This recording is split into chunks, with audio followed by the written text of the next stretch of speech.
Chapter 4. Mika, the Discovery. The jungle island of Kethvara drifted through Tempest Vale's amber sky like a green jewel caught in a spider's web of lightning, its massive vines trailing down like a natural stairway to the planet below. Ancient roots thick enough for 5 men to walk side by side hung from its belly, forming the only passage between sky and surface. The magnetic forces that kept the islands aloft hummed through stone and bone alike, conflicting polarities pushing against each other in delicate balance, their deep, thrumming pulse speaking of ancient power. In House Doven's great cities, the sound was lost beneath the roar of ships, following their invisible lanes through the clear skies above the islands. But here, in the jungle wilderness, where vines still swaddled the floating islands like sleeping children, and industrialism had not yet poisoned the air, that endless hum could drive outsiders to madness. The Tamil who had claimed these jungle isles of Tempest Vale centuries ago welcomed the sound. It was the planet's heartbeat, they said, the voice of the world itself, singing them to sleep each night and waking them each dawn. Here, far from House Doven's great cities, the Bakwa tribe lived as their ancestors had for countless generations.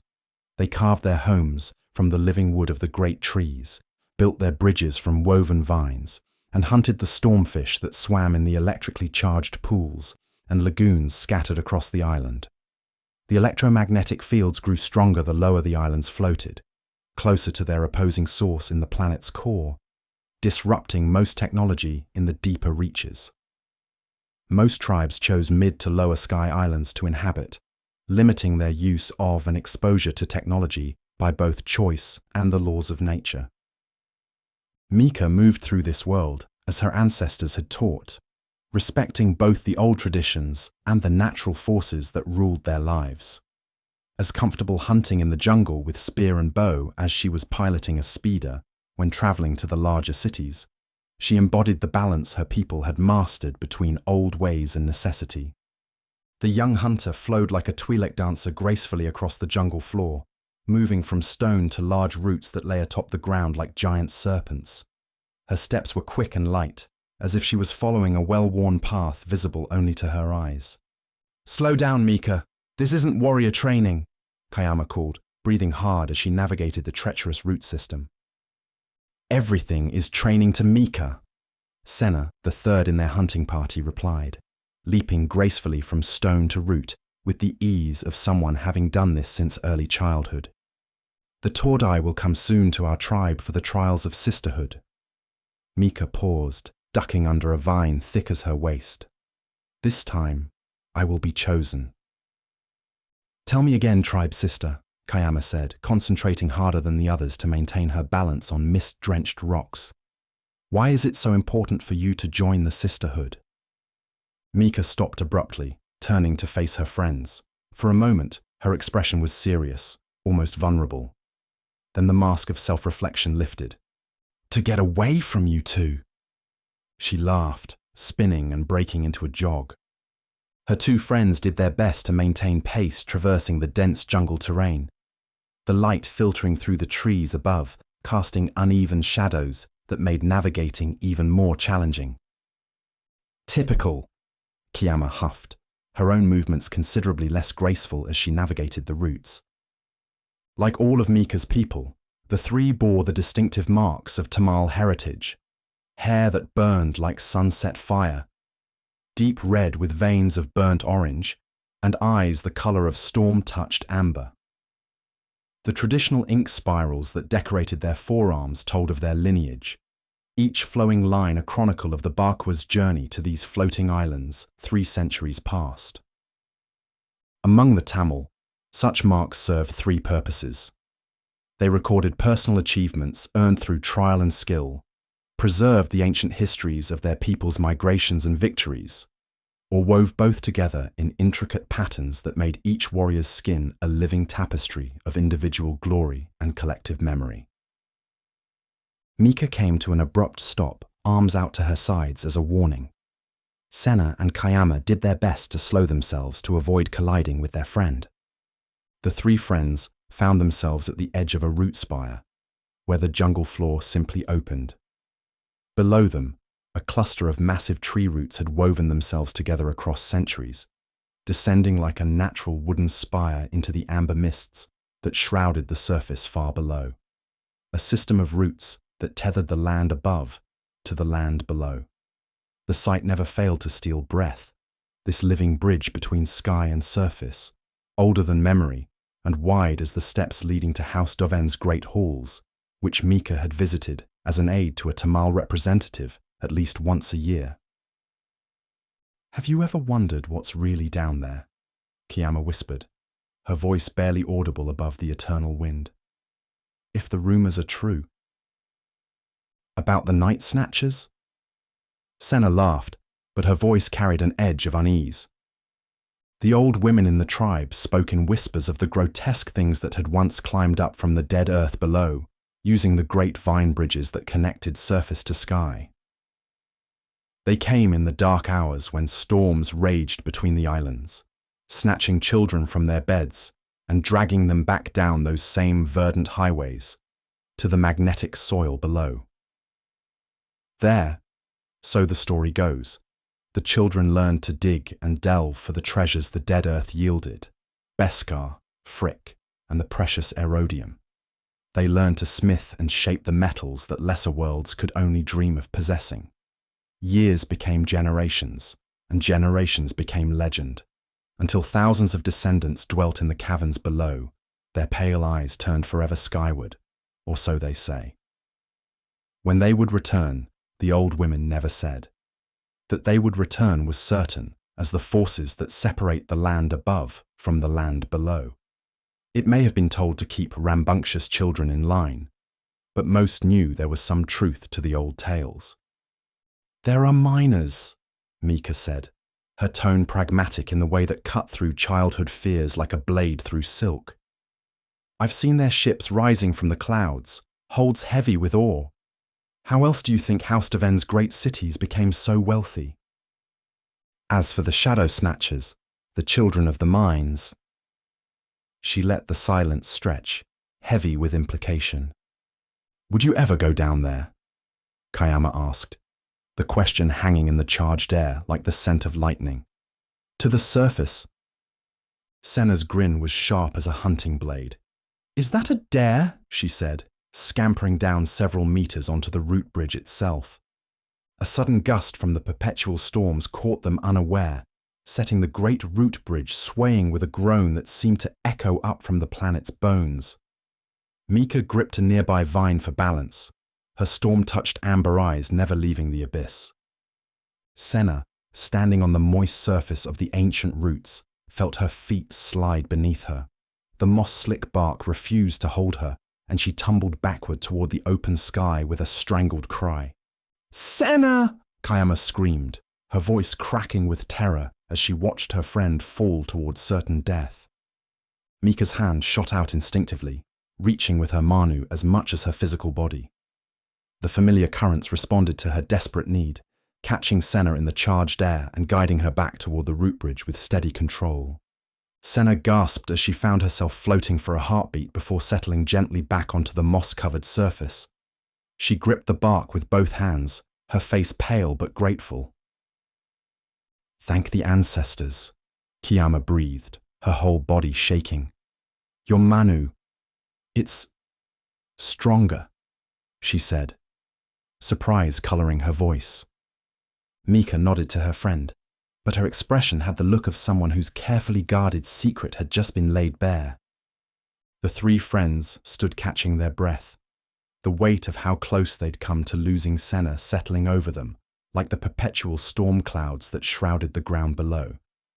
The Tamal had scattered like seeds on the stellar winds long before the Ashla and Bogan carved their territories from the void, long before the Outworlders spoke of the Force, a power the Tamal knew as Manu. Most tribes, like the Bakwa, had found common cause with the Ashla Confederation, drawn by promises of autonomy and respect for the old ways and the use of Manu. But power was a hunger that gnawed at some souls more than others. The history keepers had spoke of stories about tribes that had bowed to Bogan overlords, trading their birthright as free peoples for the coin of realm, becoming the eyes and ears that watched from shadows, the hunters who tracked prey across worlds, for masters who wielded Manu in a way they had never imagined. "Something's not right," Mika whispered, her voice barely audible above the eternal wind. Kayama, still shaken from watching Senna's near fall, looked up with confusion. "What do you mean, sister?" Mika rose to her feet and began moving carefully down the massive root bridge, each step deliberate and silent. "Mika!" Kayama hissed in protest. Without turning, Mika raised one hand and pressed a finger of the other to her lips. The gesture was sharp, commanding, the kind their mothers used when predators prowled too close to camp. Kayama opened her mouth to argue, but Senna's warning glare stopped her cold as she mirrored Mika's gesture, her expression deadly serious. Mika turned back toward them, her hands moving in the fluid gestures of Tamil Sign Language. "Stay here," she signed. "I scout ahead." Then she melted into the amber mists that shrouded the descending root spire like a shadow swallowed by stormlight. The two girls could only stare into the swirling clouds below, where occasional lightning flashes illuminated nothing but empty air and the great wooden spire descending into the nothingness. Mika moved with predatory caution through the mist-shrouded descent, not knowing exactly why, but sensing something had disturbed the natural order of things. The storm clouds pressed against her like living things, parting occasionally in brief clearings that revealed glimpses of amber-lit emptiness, before closing again like white curtains drawn across forbidden windows. Then she heard it, a sound that froze the blood in her veins, the unmistakable shriek of a Gawataka, the Sky Isle's most deadly predator.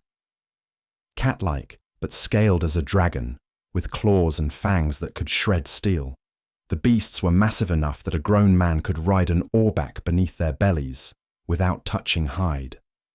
Their venom killed within the hour if antidotes weren't administered immediately. Mika pressed herself against the root spire's bark, her mind racing. What is it doing here? Gawataka never ventured into the storm clouds. There was no prey worth hunting in these electric mists, no reason to risk the lightning that could fry even their armored hides. The creature shrieked again, a sound of rage and something else. Pain. Fear. Caution warred with curiosity in Mika's chest, and curiosity won. She began moving swiftly down the root spire like a Nexu stalking prey. The clouds began to part as she descended, the amber mists dissipating to reveal a sight that made her stomach clench. There, on a small land sliver, no more than a few hundred meters in any direction, lay the Gawataka. The tiny fragment was connected to the main root spire by thick vines that reached back like some sort of planetary umbilical cord. The apex predator was bound belly down to a hover platform, restraining cables holding its neck, limbs and torso in complete submission. It shrieked again as two figures in dark armor, Bogan warriors, guided the platform into the cargo hold of their angular, menacing ship. Mika crept lower down the root spire, concealing herself within a tangled mass of smaller offshoots.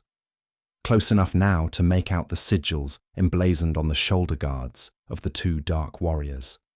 A horned mask split by crimson lightning, the fearsome crest of Clan Drazek Shun, Lord Vonix's personal legion. What are Bogan doing here in Ashla territory? They had not been seen since the great houses came and fought alongside House Deven to prevent the Bogan from trying to steal precious metals. But that was years ago, and for metals, not wild beasts. Does anyone else know? The questions sent ice through her veins. The two warriors finished loading the beast and began sealing the cargo bay doors. But before boarding themselves, one figure hesitated.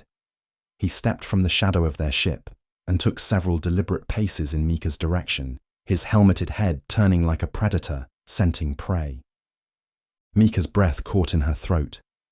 She pressed herself against the larger root's moist surface, feeling the rough bark bite into her shoulder blades.